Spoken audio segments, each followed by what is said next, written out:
ಪ್ರಿಯಾಂಕ್ ಖರ್ಗೆ ಅವ್ರ ವಿಚಾರದಲ್ಲಿ ಈಗ ಒಂಥರದ್ದು ಆಯ್ತು ಅಂದಾಗ ಯಾವುದೇ ಒಬ್ಬ ವ್ಯಕ್ತಿ ಇಮ್ಮಿಡಿಯೇಟ್ ಆಗಿ ಪೊಲೀಸ್ ಠಾಣಾಧಿಕಾರಿ ಮುಂದೆ ಹೋಗಿ ಈ ಥರ ನನಗೆ ಆಗಿದೆ ಅಂತ ಹೇಳಬೇಕೆ ಹೊರತು ಸೋಷಿಯಲ್ ಮೀಡಿಯಲ್ಲಿ ಬಂದು ಅದನ್ನು ರೆಕಾರ್ಡ್ ಮಾಡಿಕೊಂಡು ಹೈಕಮಾಂಡ್ ಮುಂದೆ ಸಂತ್ರಸ್ತರ ಥರದಲ್ಲಿ ತನ್ಗೇನು ನೋವಾಗಿದೆ ಅನ್ನೋ ರೀತಿಯಲ್ಲಿ ಅದನ್ನ ಹೇಳ್ಕೊಳ್ಬೇಕು ಒಬ್ಬರು ಮಿನಿಸ್ಟ್ರು.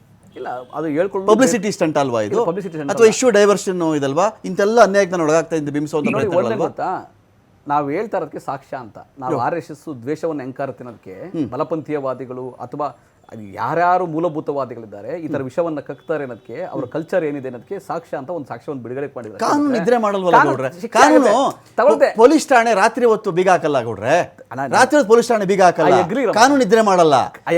ನಟರಾಜ್ ಗೌಡ್ರಿಗೂ ಅದೇ ಕಾನೂನು, ಪ್ರಿಯಾಂಕ್ ಖರ್ಗೆ ಅವ್ರಿಗೂ ಅದೇ ಫೈಟ್ ಮಾಡಬಹುದು.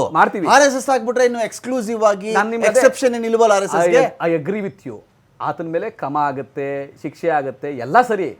ಆ ಸುಪ್ರೀಂ ಕೋರ್ಟ್ ಜಸ್ಟಿಸ್ ಮೇಲೆ ಶೂ ಎಸ್ನಲ್ಲ, ಭದ್ರತೆ ಇದ್ದಾರೆ, ಯಾರು ದಾಳಿ ಮಾಡ್ಬಿಡ್ತಾರೆ, ಯಾರು ನಮಗೆ ದೌರ್ಜನ್ಯ ಮಾಡ್ತಾರೆ, ಈ ಆಲಾಪಗಳು ಯಾಕೆ ಇಲ್ಲ? ಏನ್ ಗೊತ್ತಾ, ಈ ಆಕ್ರಂದನ, ಈ ನೋವು ಈ ದೇಶದಲ್ಲಿ 75 ವರ್ಷ 80 ವರ್ಷ ಸ್ವತಂತ್ರ ಬಂದ ಆದ್ರೂ ಕೂಡ ಇವತ್ತು ಕೂಡ ಆ ಏನ್ ಚಿಂತನೆ ಇದೆಯಲ್ಲ, ಸಾವಿರಾರು ವರ್ಷಗಳಿಂದ ಮೂಲಭೂತವಾದಿಗಳ ಚಿಂತನೆ ಇದೆಯಲ್ಲ, ಆ ಚಿಂತನೆ ಬೇರೆ ರೀತಿಯಲ್ಲಿ ವಿಚ್ಛೇದಕ ಶಕ್ತಿ ತರ ಆಗಿ ಈ ರೀತಿ ಮಾಡ್ತಾ ಇದೆ. ಈಗಿನ RSS ಪಥಸಂಚಲನ ಮಾಡುತ್ತೆ, RSS ಏನೋ ಮಾಡುತ್ತೆ ಅಂತಲ್ಲ, RSS ಅಲ್ಲಿ ಸಮಾನತೆಯ ಬಗ್ಗೆ ಚರ್ಚೆ. ನಿಮ್ ಕಡೆ ಅವರು ಚಡ್ಡಿ ಬೆಂಕಿ ಹಚ್ಚಿದ್ರು, ಅವ್ರಿಗೇನೋ ಒಳ್ಳೆ ಯಾವ್ದೋ ನಿಗಮ ಮಂಡಳಿಯಲ್ಲಿ ಒಳ್ಳೆ ಜಾಗ ಕೊಟ್ಟಿರ್ಬೇಕು ನೀವು. ಈಗ ಚಡ್ಡಿ ಬೆಂಕಿ ಹಚ್ಚಿದವ್ರಿಗೆ ನಿಗಮ ಮಂಡಳಿಯಲ್ಲಿ ನೀವು ಜಾಗ ಕೊಟ್ಟಿದ್ದೀರಿ, ಒಬ್ಬರು ಯೂನಿಫಾರ್ಮ್ಗೆ ಬೆಂಕಿ ಹಚ್ಚಿದವ್ರಿಗೆ ಸಮಾನತೆ ನಿಗಮ ಮಂಡಳಿಯಲ್ಲಿ ಸ್ಥಾನ ಕೊಟ್ಟಿದ್ದೀರಿ ಸ್ವಾಮಿ, ಅಧ್ಯಕ್ಷನ ಉಪಾಧ್ಯಕ್ಷನಾಗಿರ್ಬೇಕಲ್ಲ. ಈಗ ಸಮಾನತೆ ಅನ್ನೋದಿದೆಯಲ್ಲ, ಒಬ್ಬರು ಸಮವಸ್ತ್ರ, ಅವ್ರಿಗೆ ಅದು ಗೌರವ. ಯಾಕೆ ಚಡ್ಡಿ ಬೆಂಕಿ ಹಚ್ಚಿದವ್ರು ಯಾಕೆ ನಿಗಮ ಮಂಡಳಿಯಲ್ಲಿ ಒಳ್ಳೆ ಪೊಸಿಷನ್ ಕೊಟ್ರಿ ನೀವು? ಚಡ್ಡಿ ಅದು ಸಮವಸ್ತ್ರ, ಅದಕ್ಕೇನು ಪೇಟೆಂಟ್ ಇದೆಯೋ ನನಗೆ ಗೊತ್ತಿಲ್ಲ, ಕೇಳಿಸ್ಕೊಳ್ಳಿ. ನಾನು ನಿಮ್ಗೆ ಗೌರವ ರೀ, ಒಳ್ಳೆ ಕಥೆ ಆಯ್ತಲ್ಲ. ಪೇಟೆಂಟ್ ಇಲ್ಲ ಅಂತ ಬೇರೆ ಗೌಡ್ರ.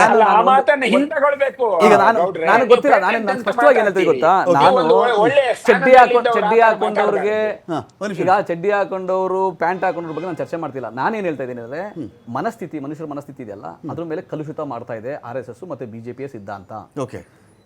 ಜಾತಿಗಳ ಮಧ್ಯದಲ್ಲಿ, ಧರ್ಮಗಳ ಮಧ್ಯದಲ್ಲಿ ಬೆಂಕಿ ಹಚ್ಚುತ್ತಾ ಇದೆ ಬಿಜೆಪಿ ಮತ್ತೆ RSS. ಅವರ ಬಿಜೆಪಿ ಇರ್ತಕ್ಕಂಥವ್ರು ಯಾರು?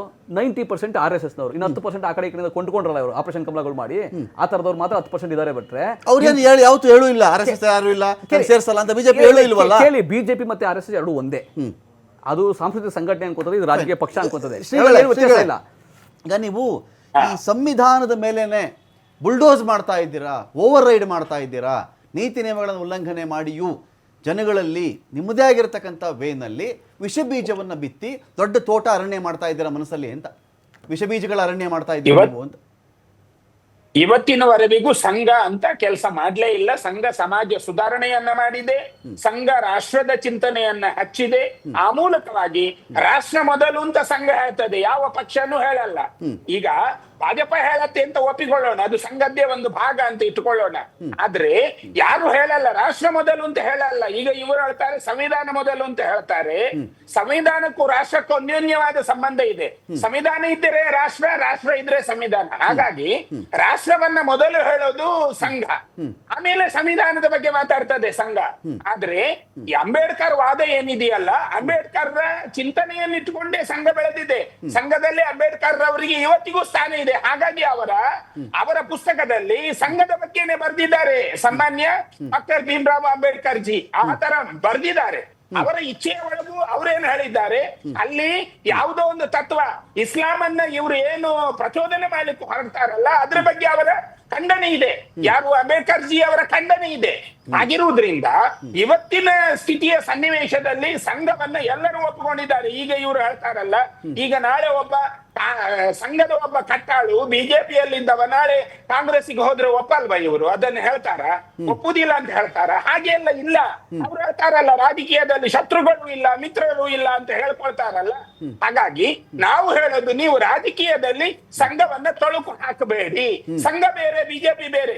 ಬಿಜೆಪಿ ಅವರು ಸಂಘದ ಬೈಠಕ್ಕಿಗೆ ಬರ್ತಾರೆ ಹೊರತು ಬಿಜೆಪಿಯ ಬೈಠಕ್ಕಿಗೆ ಸಂಘದವರು ಹೋಗುದಿಲ್ಲ. ಕೇಳಿ, ವೇಣುಗೋಪಾಲ್ ಅಲ್ಲಿ ಉದ್ದೇಶವನ್ನು ಇಟ್ಕೊಂಡು ಇದ್ರಲ್ಲಿದ್ದವರು, ತುಲನಾತ್ಮಕವಾಗಿ ಆ ಪೋಸ್ಟ್ ಅಲ್ಲಿ ಇದ್ದವರು, ಅವರಿಗೆ ಕೇಳಿ, ನಾವು ಪೋಸ್ಟ್ ಅಲ್ಲಿ ಇಲ್ಲ, ನಾವು ಹೇಳ್ತಾ ಇರೋದು ಸಂಘದಲ್ಲಿದ್ದವರು ಬಿಜೆಪಿಯಲ್ಲಿ ಮೀಟಿಂಗ್ ಮಾಡಲ್ಲ. ಸಂಘದಲ್ಲಿ ಬಿಜೆಪಿ ಅವರು ಬಂದು ಸಂಘದ ವಿಚಾರಧಾರೆಗಳನ್ನ ತಿಳ್ಕೊಳ್ತಾರೆ ಅಷ್ಟೇ. ಇಲ್ಲಿ ಮೂಲಭೂತವಾದ ಇಲ್ಲ. ಅವ್ರು ಹೇಳಿದ್ರಲ್ಲ, ಸಮಾನತೆ ಇಲ್ಲ. ಸಂಘದಲ್ಲಿರುವಷ್ಟು ಸಮಾನತೆ ಬೇರೆ ಎಲ್ಲೂ ಇಲ್ಲ. ಇದನ್ನು ನಾವು ಖಡಾಖಂಡಿತವಾಗಿ ಹೇಳಬಲ್ಲೆವು. ಅಲ್ಲ, ಸಂಘ ಎಲ್ಲಾರನ್ನೂ ಯೂಸ್ ಮಾಡ್ಕೊಳ್ಳುತ್ತೆ, ಟಾಪ್ ಪೊಸಿಷನ್ಸ್ ಮಾತ್ರ ಬೇರೆ ಜನಗಳಿಗೆ ಕೊಡಲ್ಲ ಅಂತ. ಅದು ಯಾಕೆ ಹೇಳ್ತಾರೆ? ಈಗ ಸಂಘದಲ್ಲಿ ಟಾಪ್ ಪೊಸಿಷನ್ ನಲ್ಲಿ ಬಹಳ ಮಂದಿ ಇದ್ದವರು ಇದ್ದಾರೆ. ಈಗ ನಿಷ್ಕರ್ಷೆ ಅಂತ ಒಂದಿರತ್ತಲ್ಲ, ಜ್ಞಾನ ಬೇಕು. ಎಲ್ಲರನ್ನ ಅಲ್ಲಿ ಕೊಂಡು ಕೂರಿಸ್ಲಿಕ್ಕೆ ಆಗತ್ತಾ? ಜ್ಞಾನ ಒಬ್ಬರು ಸ್ವತ್ತ, ಜ್ಞಾನ ಒಬ್ಬರು ಸ್ವತ್ತ, ಪ್ರತಿಭಾವಂತರು ಅನೇಕ ಕಡೆ ಇದ್ದಾರೆ, ಜ್ಞಾನವಂತರು ಎಲ್ಲಾ ಕಡೆ ಇದ್ದಾರೆ ಅಂತ ಅವ್ರ ವಾದ. ಇಲ್ಲ, ಜ್ಞಾನ ಎಲ್ಲರ ಸೊತ್ತು. ಈಗ ನಟರಾಜ್ ಗೌಡ್ರು ಒಂದು ಪಕ್ಷದಲ್ಲಿ ಇದ್ದಾರೆ, ಅವ್ರು ನಾಳೆ ಮುಖ್ಯಮಂತ್ರಿ ಆದ್ರೆ ನಮ್ಗೊಂದು ಖುಷಿ ಅಲ್ವಾ? ನಾವು ಅದನ್ನು ಒಪ್ಪಿಕೊಳ್ತೇವಲ್ಲ. ಹಾಗೆ ಸಂಘದ ಸಿದ್ಧಾಂತದಲ್ಲಿ ಏನಿದೆ, ಸಂಘದಲ್ಲಿ ಒಟ್ಟು ವಿಚಾರಧಾರೆಗಳು ಇದ್ದಾವೆ. ಒಟ್ಟು ವಿಚಾರಧಾರೆಗಳು ಇದ್ದು ಹಂತ ಹಂತವಾಗಿ ಸ್ವಯಂ ಸೇವಕರೇ ಹೋಗೋದು, ಬೇರೆ ಯಾರು ಅಲ್ಲಿಗೆ ಬರೋಲ್ಲ. ಸಂಘದಲ್ಲಿ ಎಲೆಕ್ಷನ್ ಮಾಡಿ ಈ ತರ ಅಧ್ಯಕ್ಷರು ಮಾಡಲ್ವಾ? ಎಲೆಕ್ಷನ್ ಎಲ್ಲ ಮಾಡಿ ಅಧ್ಯಕ್ಷರು ಮಾಡಲ್ವಾ ಸಂಘದಲ್ಲಿ? ಇಲ್ಲ, ನಮ್ಮಲ್ಲಿ ಎಲೆಕ್ಷನ್ ಇಲ್ವೇ. ಅರ್ಹತೆ ಮೇಲೆ ಹುದ್ದೆ, ಅರ್ಹತೆನೇ ಮಾನದಂಡ. ಇವ್ರ ಪಾರ್ಟಿ ಎಲೆಕ್ಷನ್ ಮಾಡ್ಕೊಂಡು ಗೆದ್ಬಿಟ್ಟು ಮುಖ್ಯಮಂತ್ರಿ ಆಗ್ತಾರೆ, ಸಂಘದಲ್ಲಿ ಅರ್ಹತೆ ಮೇಲೆ ಹುದ್ದೆ. ಹಾಗಿಲ್ಲ ವೇಣುಗೋಪಾಲ್ ಇದ್ದಾರೆ ಅಲ್ಲಿ, ಹಾಗಿಲ್ಲ.